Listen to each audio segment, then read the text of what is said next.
প্রিয় দর্শক, আর টিভি আয়োজিত অক্ষরের গল্প অনুষ্ঠানে আপনাদের সকলকে স্বাগত জানাই। আমরা বারবার বলি, আমাদের অক্ষর, আমাদের বর্ণমালা, আমাদের বাংলা ভাষা রক্তে ধোয়া, অনেক ত্যাগ তিতিক্ষার বিনিময়ে পাওয়া আমাদের এই অর্জনকে আমরা সামনের দিকে এগিয়ে নিতে চাই। যে আন্তর্জাতিক পৃথিবীতে বাংলা ভাষাকে প্রতিষ্ঠা দিতে চাই এবং এর প্রতিষ্ঠা দেওয়ার জন্য যারা কাজ করেন, লেখক, কবি, শিল্পী, সাহিত্যিক, বুদ্ধিজীবী, তাদের সকলের অবদান আছে বাংলা ভাষার জন্য। এবং আমরা জানি যে মত প্রকাশের স্বাধীনতা এবং চিন্তার মুক্তি আন্দোলনের যে স্রোত রেনেসাঁর সময় শুরু হয়েছিল, সেটি এখনও থেমে নেই। সেই স্রোত এখনও বহমান এবং সেই স্রোতকে সামনে নিয়ে যাওয়ার যে প্রত্যয়, সেটি আমাদের লেখক, কবি, শিল্পী, সাহিত্যিকদের আছে। কিভাবে তারা এগিয়ে নিতে চান, কিভাবে তারা কাজ করছেন বাংলা ভাষা নিয়ে, কিভাবে প্রকাশ করছেন বই, এত প্রতিকূলতার মধ্যেও সেই বিষয়টি নিয়ে আমরা কথা বলবার জন্য আজকে আমাদের স্টুডিওতে আমন্ত্রণ জানিয়েছি আমাদের দেশের বিশিষ্ট কথাশিল্পী, প্রকাশক, সম্পাদক পারভেজ হোসেনকে। কেমন আছেন আপনি? ভালো। পারভেজ, আমরা জানি যে 80-র দশকে আমাদের যাত্রা, আপনারও সেই সময় যাত্রা। আপনি প্রকাশ করেছিলেন সংবেদ নামে একটি চমৎকার কাগজ, ছোট কাগজ। আমি ছোট কাগজ বলি না, আমি বলি সাহিত্যের কাগজ। সেই কাগজটি কেন বন্ধ হলো? এটা 80-র দশকের প্রথম ভাগে আমরা যখন অনেকেই বিশ্ব সাহিত্য কেন্দ্রে এসে জড়ো হয়েছি, বাংলাদেশের প্রায় সব প্রান্তের তরুণ লেখক শিল্পীরা সেখানে আড্ডা দিতেন। সেই আড্ডায় আমাদের মধ্যে একটা সিদ্ধান্ত হয় যে আমরা বড় কাগজে লিখব না, আমরা আমাদের লেখাটা আমাদের নিজেদের কাগজেই ছাপব। এরকম একটা আলাপ আলোচনার মধ্য থেকে সিদ্ধান্ত হলো যে তাহলে কী করি, নিজেদের একটা কাগজ করতে হয়। এই নিয়ে প্রথম সংবেদ বেরোয়। প্রথম সংখ্যাটা আমাদের অনভিজ্ঞতার অনেক ছাপ ছিল, কিন্তু আন্তরিকতায় ভরপুর। দ্বিতীয় সংখ্যা থেকে প্রায় একটা বিপ্লবের মতো অবস্থা হয় তখন, যে আমাদের মধ্যে যারা লিখছে, প্রতিশ্রুতিশীল, ভাঙচুরে বিশ্বাসী, নতুন কিছু লেখার উদ্দীপনায় টকবক করছে যারা, তাদের একগুচ্ছ লেখা দিয়ে সংবেদের দ্বিতীয় সংকলনটি বেরোয়। তারপরে একে একে 9টি সংখ্যা হয়েছে। একটা সময় এসে দেখলাম যে আমাদের মধ্যে কবিকুল একত্রিত হয়ে গান্ডীব নামে আরেকটি পত্রিকা করলেন। আর একজন বন্ধু আমাদের, উনি অনিন্দ করছেন, আর একজন বন্ধু আমাদের চর্যাপদ করছেন। ফলে একটা বিভাজন তৈরি, নিজেদের চর্চাটা নিজেদের মধ্যে ভাগ করে নিচ্ছে, কিন্তু আমাদের বন্ধুত্বের কোনো ফাটল ধরেনি, মর্যাদানি হয়নি কারো। আমরা একসঙ্গেই আড্ডা দিতাম, কিন্তু কাগজ করতাম আলাদা। এই করে করে 9টি সংখ্যা বেরলো। একটা সময় এসে দেখলাম যে আমাদের সংগঠন বলে যে একটা ব্যাপার তৈরি হলো সংবাদ কেন্দ্রিক, হ্যাঁ, তার মধ্যে অনেকে আর নেই, অনেকে অন্যান্য জায়গায় লিখছেন। ক্রমান্বয়ে দেখলাম যে এই কাগজটি আর সেই যুথবদ্ধতা নেই, ফলে এই কাগজটি আর হচ্ছে কফি হাউসের সে আড্ডাটা নেই, অনেকটা সেরকমই।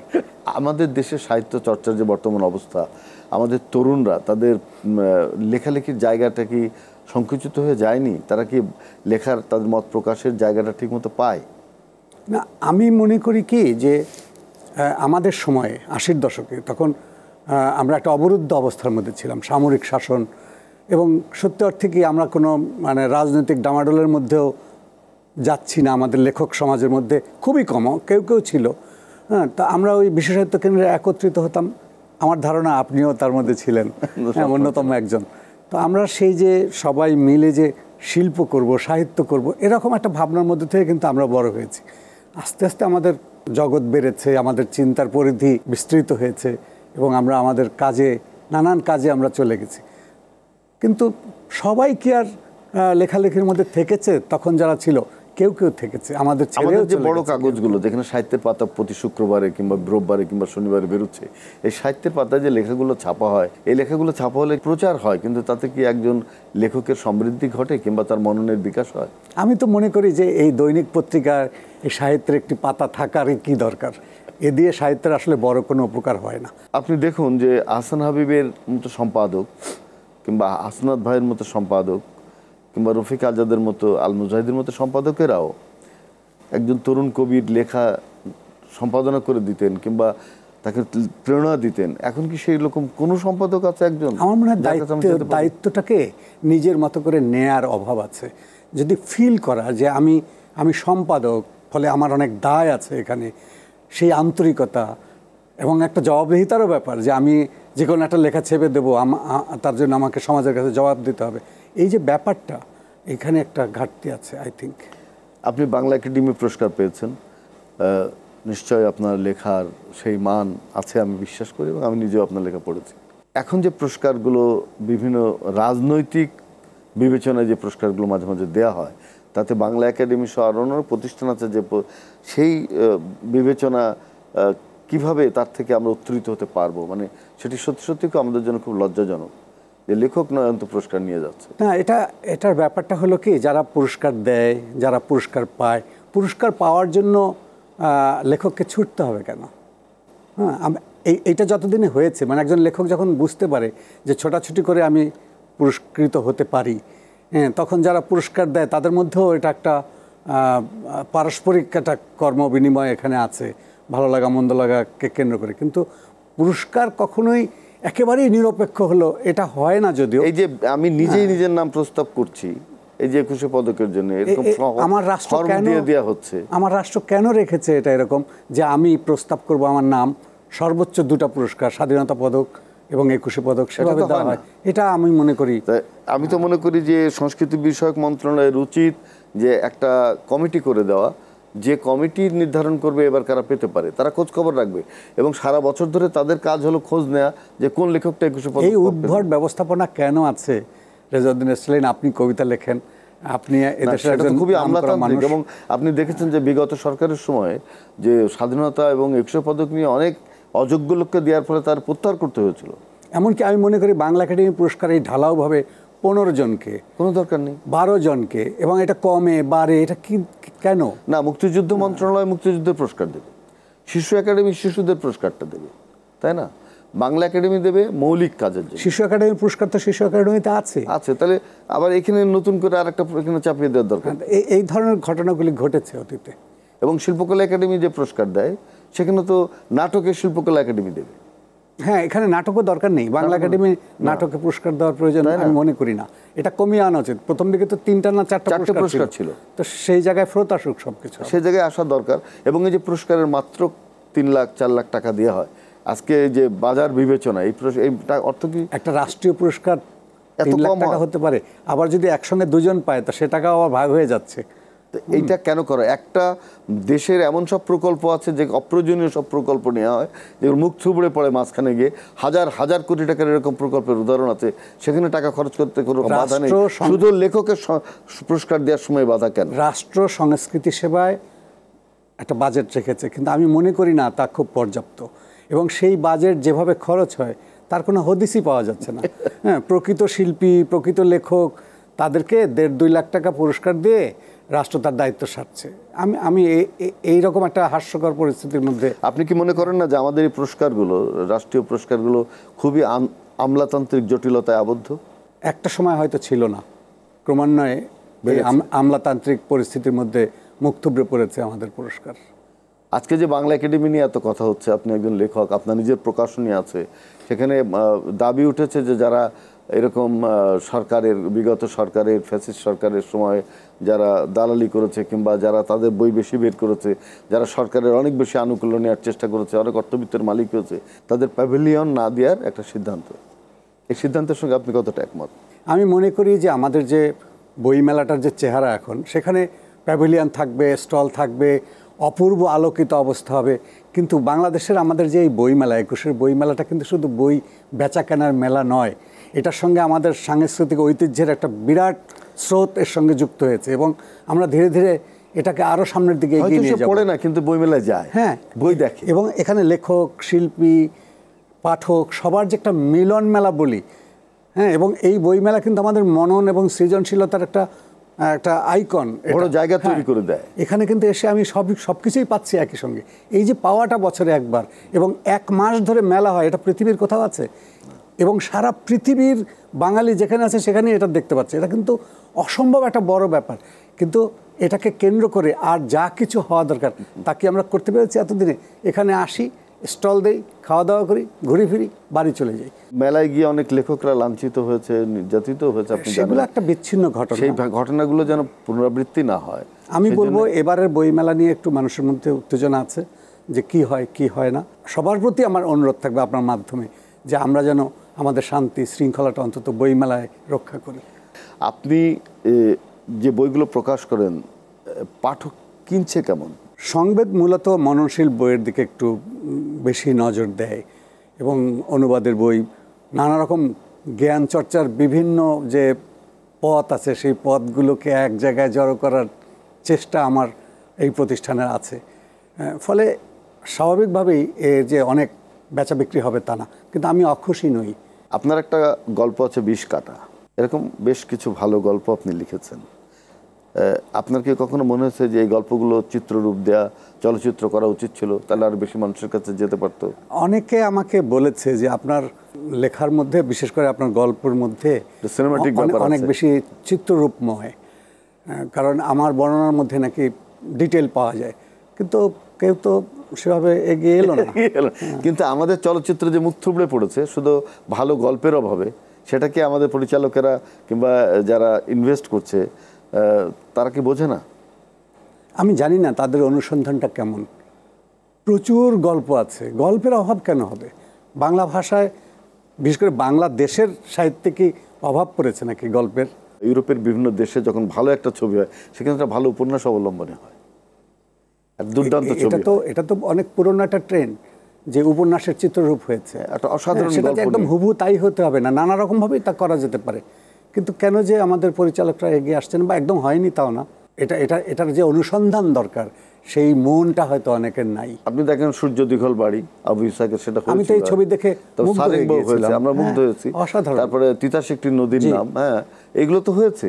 এবং তার কিছুটা এমনকি হুমায়ুন আহমেদ সাহেব তার নিজের উপন্যাস থেকে আগুনের পরশমণি করলেন। আমরা দেখেছি যখনই কোনো বড় উপন্যাস থেকে কোনো চিত্ররূপ হয় মানুষ কিন্তু নেয়, অবশ্যই নেয়, দেখতে চায়। কিন্তু আমাদের চলচ্চিত্র এত একঘেয়ে, এত গল্পহীন একটা জায়গায় গিয়ে দাঁড়িয়েছে যে সেটা মানুষ আর দেখতে চায়। আসলে কি ব্যবসা সফলতার কথা ভেবে, কিন্তু ব্যবসা সফলতা হচ্ছে না, লগ্নি তুলে নেওয়ার ব্যাপারের কথা ভেবে এটা এমন স্তরে নেমে গিয়েছিল যে সেখান থেকে আবার নতুন করে উপরের দিকে আসতে হবে বাংলা চলচ্চিত্রকে।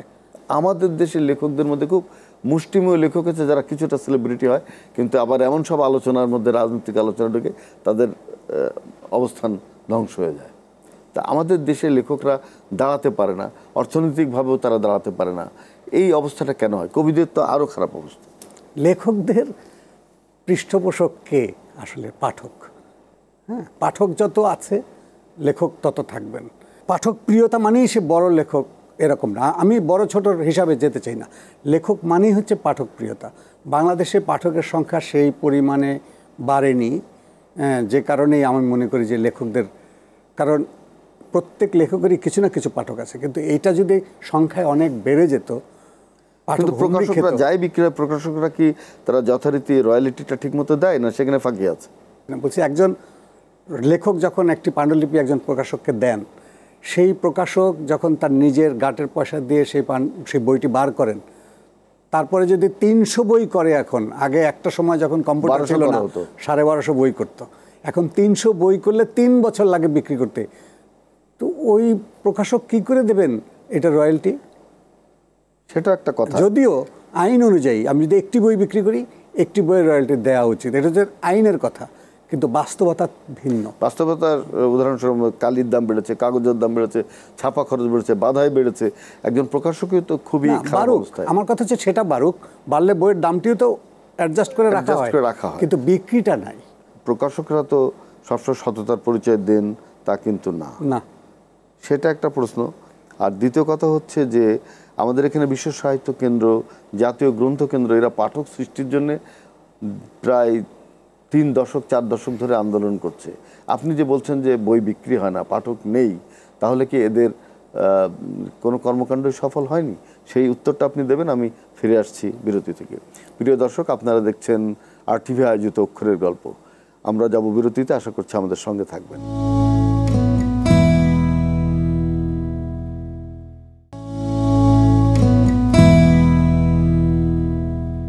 প্রিয় দর্শক, আমরা দেখছি RTV আয়োজিত অক্ষরের গল্প। আমাদের সঙ্গে আছেন বিশিষ্ট কথাশিল্পী, প্রকাশক, সম্পাদক পারভেজ হোসেন।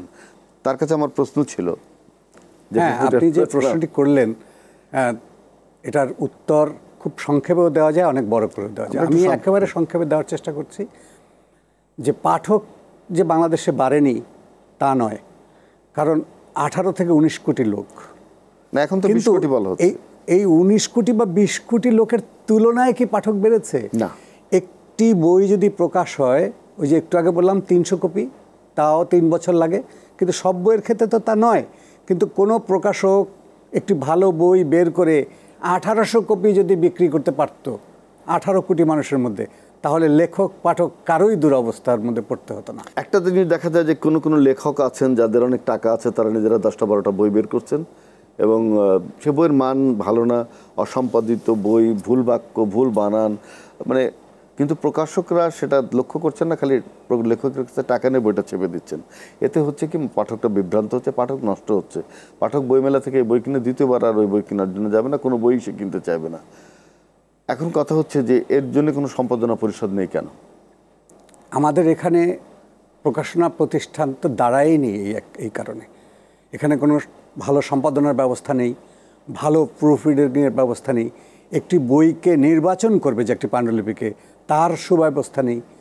এখানে চাইলেই বই বের করা যায়, এবং বাংলা একাডেমিতে যে 4-5 হাজার বই বের হয়, তার অর্ধেক বই শুধুই আমি টাকা দিয়ে বই করছি এ কারণে বেরোয়। একটা জিনিস কি আপনি আমার সঙ্গে একমত হবেন কিনা জানি না, যে আমাদের প্রকাশকরা শুধু ঢাকা কেন্দ্রিক, ঢাকার মধ্যে সরকার বই নেবে এই জন্য বসে থাকে, কিন্তু বই বিপণনের জন্য যে একটা বিকেন্দ্রীকরণ দরকার, বিভিন্ন জায়গায় বই ছড়িয়ে দেওয়া, বইগুলো পাঠকদের কাছে নিয়ে যাওয়া প্রত্যন্ত জায়গায়, জেলা উপজেলা পর্যায়ে, সেই মেলা সেরকম কাজ কিন্তু হয় না। তাহলে জাতীয় গ্রন্থ কেন্দ্র কী কাজ? আমি যদ্দূর জানি, ঢাকার বাইরে যে মেলাগুলো হয়, অনেক প্রকাশক আছেন যে লোকটিকে নিয়োগ করেছেন ওখানে হোটেলে থাকবে, 7 দিন খাবে দাবে, স্টল করবে, বই নিয়ে যাবে এবং নিয়ে আসবে, এই খরচের পয়সাটাও তুলতে পারেন না। তাহলে এই মেলার কি অর্থ? বিজ্ঞানের যে অভিযাত্রা, সেই অভিযাত্রার সঙ্গে তাল রেখে লেখকরা সেই আন্তর্জাতিক আয়ন কি করতে পারছেন? বাংলা ভাষার লেখকরা তাদের লেখার মান কি বৃদ্ধি করতে পারছেন? আমাদের তরুণ সমাজ কি মনে করেন কিছু বোঝে না? অনেক কিছু বোঝে, অনেক নতুন কথা বলছে, কিন্তু দানা হয়তো বাঁধছে না।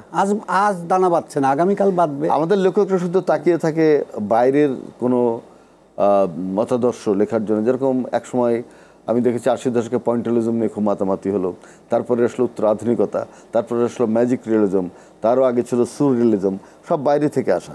কিন্তু আমার নিজস্ব ভূমি থেকে উত্থিত কোনো মতবাদ নিয়ে আমরা কখনো মাথা ব্যথা করি না, এবং আমরা সেটাকে প্রয়োগেরও চেষ্টা করি না, এবং আমাদের নিজস্ব কোনো দর্শনও দাঁড়ায় না। কেন? আপনি দেখেন আমাদের লোকসাহিত্য এত রিচ, আমি তো মনে করি যে সারা পৃথিবীর লোকসাহিত্য বলে যা আছে, মানে আরও আগের এক বাংলা ভাষায় তা আছে। হ্যাঁ, এক বাংলা ভাষায় তা আছে, এবং এটাকে যদি আমি খুঁড়তে থাকি, চর্চা করতে থাকি, সামনে আনতে থাকি, এর ভিতর থেকেই আমার নতুন দর্শন চলে আসবে। কিন্তু আমার শুধু ওই জায়গাটাতেই সমস্যা, যেটা হচ্ছে না। এটা যখন হবে তখন আকাশ বাতাস বেবে এর জয়ধ্বনি বাজবে। যে দেখেন আরব্য রজনীর যে 1100 রাত্রি, 1001 নাইট, এটা কিন্তু সারা পৃথিবীকে প্রভাবিত করেছে, সারা পৃথিবীর সাহিত্যকে। ম্যাজিক রিয়েলিজম কিন্তু ওখান থেকে এসছে। অনেক সময় বলা হচ্ছে যে যখন পশ্চিমের বাতাস পূবে লাগলো, কিংবা পূবের বাতাস পশ্চিমে লাগলো, তখনই কিন্তু ইউরোপের এবং লাতিনের সাহিত্যের চেহারাটা বদলে গেল। যে বাংলা ভাষায় ওদের হাওয়া লাগে ঠিকই, আমরা একই রকম। আমি দেখলাম যে 80 দশকে মার্কেজের মতো সবাই, সে মেয়েটিকে ফোন করতে চেয়েছিল, এইরকম নাম দিয়ে সব লেখা তৈরি হচ্ছে বারবার এখন। কিন্তু এই যে অনুকরণ প্রবণতা, সেটাও কিন্তু বাংলা ভাষার লেখকদের অনেকটা না। আমার কথা হচ্ছে, আমি আমার ঐতিহ্যের দিকে তাকাচ্ছি না, আমার কুয়োর মধ্যে কি আছে সেটা আমি জল তোলার মতো করে আমি তুলছি না। তুলে যদি আমি সেটা নিয়ে কাজ করতে পারি, নিশ্চয়ই এরকম কারো কাছে ধার করতে হবে না। এই যে ময়মনসিংহ গীতিকা, অসাধারণ চর্যা গীতিকা, এগুলোর দিকে আমরা তাকাই না। মধ্যযুগের যে সাহিত্য, সেটাকে আমরা অনেকে অন্ধকার যুগ মনে করেন, সেখানেও কিন্তু জীবনের অনেক ঘাত প্রতিঘাত, দ্বন্দ্ব, পরিহাস আছে, সেগুলোকে আমরা তুলে আনতে পারি, কিন্তু আমরা কিন্তু তাও করি না। একমাত্র আমি দেখেছিলাম যে শওকত আলী প্রদেশে প্রাকৃত জন এই উপন্যাসটির মধ্যে একটা জনজীবনের চিত্রকে তুলে আনার চেষ্টা করেছিলেন। সোনহে লক্ষিন্দরের মধ্যেও কিছুটা ছিল, এরকম কিছু কিছু আছে। আমি বলবো না যে একদম কাজ, বড় বড় কাজ হয়েছে। সংসপ্তকের মধ্যে জহির রায়হান সেটা করার চেষ্টা করেছেন। কিন্তু আমাদের পরবর্তীকালের উপন্যাসিকেরা শুধু বাজারে বিক্রি হওয়ার, কিভাবে একটা উপন্যাস বিক্রি হবে সেই চিন্তা থেকে লেখাটা এটা তো থাকবে, বাজার ধরার সাহিত্য থাকবে না, সেটা থাকুক, এটা থাকবে, পাশাপাশি ওটাও থাকবে। আমার তো মনে হয় যে বাংলা ভাষায় দুটোরই চর্চা হয়েছে, হয়তো অপেক্ষাকৃত কম হয়েছে। আমি দেখি যে আমাদেরই বাংলা ভাষায় পশ্চিমবঙ্গ কি ভারতের যখন একজন লেখক আসে, তার বই যখন দেশ পত্রিকায় তার ধারাবাহিক বের হয়, তার একটা বই বের হয়, তাদের জনসংখ্যা আমাদের জনসংখ্যা তো আমাদের বেশি, তাদের আর একটু কম, তো তাদের বই বিক্রি হয়ে যাচ্ছে, সেলিব্রিটি হয়ে যাচ্ছে, সব জায়গায় তাদের নাম আমি শুনতে পারি না। আমাদের এখানে এরকম একটা, আমাদের একটা মনোবৃত্তির মধ্যে একটা, এটা কি পরশ্রী কাতরতার জন্য? না, আমি আপনাকে বলছি, আমাদের সামনে কিন্তু দুটো পশ্চিম, একটা হচ্ছে পশ্চিমা বলতে যেটা মিন করি ইউরোপ, আমেরিকা বা আর যে দেশগুলো আছে, আর একটা হচ্ছে পশ্চিমবঙ্গ। বাংলাদেশের শিল্পী সাহিত্যিকরা এই পশ্চিমবঙ্গের চাপ এবং পশ্চিমের চাপ, এই দুই পশ্চিমের চাপে পড়ে একটা পথ খোঁজার একটা মানে প্রবণতার মধ্যে ছিলেন। সৈয়দ শামসুল হক আমাকে বলতেন, জানো না, আমরা জঙ্গল সাফ করে লিখতে এসেছি। তো এই যে জঙ্গল সাফ করে লিখতে আসার পথটা যে ওনারা দেখালেন এবং বাকি পথটুকু যে আমরা হাঁটছি, আমি মনে করি আগামী দিনগুলোতে এত হতাশ হওয়ার কিছু নেই। শেষ প্রশ্ন, আগামী দিনগুলোতে হবে। আপনার আশাবাদিতা ভালো লাগছে, কিন্তু একটা রাজনৈতিক এবং সামাজিক অস্থিরতা গত 50 বছর ধরে আমাদের পেছনে ছুটে বেড়াচ্ছে এবং আমরা স্থির হতে পারছি না। আমরা স্বপ্নগুলো ভেঙে ভেঙে যাচ্ছে, আমাদের লেখকরা অস্থির হয়ে উঠছেন, কোথাও কেউ তেমন ঠাঁই পাচ্ছে না। আমরা বারবার ভাবছি সরকার পরিবর্তন হবে, নিশ্চয়ই নতুন কোনো একটা সময়ের মধ্যে আমরা যাব, আমাদের ভাগ্যের উন্নয়ন হবে, গণতন্ত্র পাবো, মত প্রকাশের স্বাধীনতা পাবো, আমাদের সংস্কৃতি চর্চার বিকাশ হবে, আমরা বিশ্বের বুকে মাথা উঁচু করে দাঁড়াবো। কিন্তু বারবার ঘুরে ফিরে সেই একই জিনিস দেখতে পাই, কথা শুনি ভালো, কাজ কিছুই হয় না। এটা আমাদের দুর্ভাগ্য। এবং আমি আশা করি, আবারও আমি বলবো, আমি আশাবাদী যে আমরা আমার সমাজটাকে আমরা গড়তে পারবো। আমাদের সমাজ গঠনটা হয়নি, রাষ্ট্র গঠনটাই ঠিকমতো হয়নি। ফলে এই লড়াইটা আমাদের আরও কতদিন এভাবে লড়ে যেতে হবে, লড়াই তো আর কোনোদিন থামবে না। আর একটা কথা আপনাকে বলি, যে লেখক হিসেবে, শিল্পী হিসেবে সবসময় ক্ষমতার বিপরীতে থাকে সে। তার কাজই হচ্ছে রাষ্ট্রের ক্ষতগুলো ধরিয়ে দেওয়া, সব কিছুকে ধরিয়ে দেওয়া, শুধু রাষ্ট্রের না, সমাজের প্রতিটি স্তরের ক্ষত, বঞ্চনা, অবিবেচনা, ঊর্ধ্বচাপ যেটা মাথার উপর থাকে, এগুলির থেকে বের হয়ে আসার একটা চেষ্টা তার লেখার মধ্যে থাকে। আর মানুষকে দেখায় যে সে কোথায় সে নিপীড়িত হচ্ছে। অসাধারণ। ঋত্বিক ঘটক বলেছিলেন, শিল্পী মানেই লড়াই। জি, তাই না? আর সেই লড়াইয়ের মধ্যেই আমাদেরকে থাকতে হবে। সেই লড়াইয়ের আপনি একজন সৈনিক। আপনার একদম শেষে আপনার স্বপ্নের কথা যদি ছোট্ট করে একটু বলেন।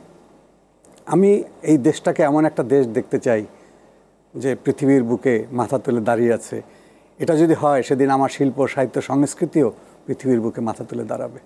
অনেক ধন্যবাদ প্রিয় দর্শক। RTV আয়োজিত অক্ষরের গল্প অনুষ্ঠানে আজকে আমাদের সঙ্গে ছিলেন বিশিষ্ট লেখক, প্রকাশক, সম্পাদক পারভেজ হোসেন। অনেক আশাবাদিতার কথা শুনেছি। এত হতাশা, এত অন্ধকারের মধ্যেও একটু আলো দেখলে ভালো লাগে। এবং আমরাও স্বপ্ন দেখি একটি বাংলাদেশ, যে বাংলাদেশ বিশ্বের বুকে মাথা উঁচু করে দাঁড়িয়ে আছে। আমরা লেখক, কবি, শিল্পীরা সেদিন জয়গান করবে, এবং তারা যে সারা জীবন জয়গান করেছে বর্ণমালার, অক্ষরের, ভাষার, মানুষের, দেশের, সেই জয়গান যেন পূর্ণতা পায়, সেটি হচ্ছে আমাদের প্রতিপাদ্য। সবাই ভালো থাকবেন, সুস্থ থাকবেন।